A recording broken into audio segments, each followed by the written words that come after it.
City India news, महाराष्ट्रातील लोकप्रिय news channel.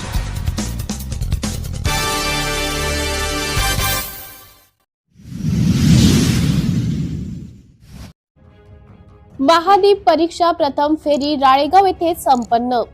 प्रशिक्षण विभाग प्राथमिक जिल्हा परिषद यवतमाळ यांच्या वतीने महादीप उपक्रम 2024-25 तालुका स्तरीय प्रथम फेरी परीक्षा राळेगाव येथे दिनांक 29 नोव्हेंबर 2024 ला नेताजी विद्यालय राळेगाव येथे घेण्यात आली। यावेळी राळेगाव तालुक्यातून 197 विद्यार्थी परीक्षेला बसले होते।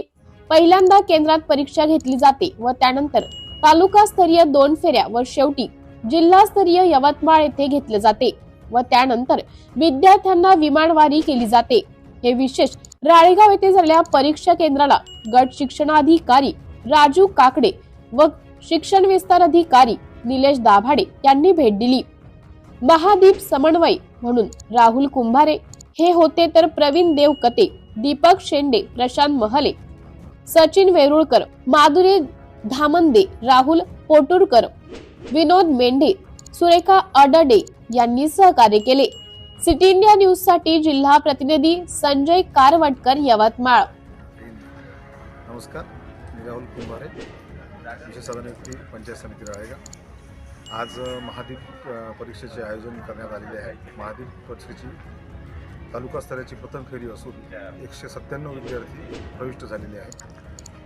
197 पैकी 186 विद्यार्थी हजर असून 11 विद्यार्थी गैरहजर आहेत। विद्यार्थ्यांच्या गुणवत्तेला आणि त्यांच्या सर्वांगीण विकासाला वाव मिळावा यासाठी महादीप परीक्षेचं आयोजन जिल्हास्तरावरून करण्यात येते दरवर्षी, आणि त्यांचा निश्चितच त्यांच्या स्पर्धा परीक्षेसाठी विशेष म्हणजे महत्त्व प्राप्त आहे।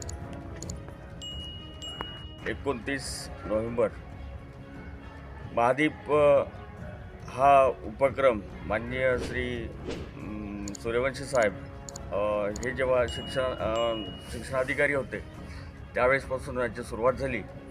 तर यामागचा उद्देश हा होता की आपल्या जिल्ह्यातल्या विद्यार्थ्यांना स्पर्धा परीक्षेची आवड निर्माण व्हावी आणि या स्पर्धेच्या अनुषंगाने आपले विद्यार्थी समोर चालून MPSC UPSC या परीक्षांच्या मार्गाने चालावे असा दृष्टिकोन ठेवून तेव्हापासून हा उपक्रम सुरू केलेला आहे।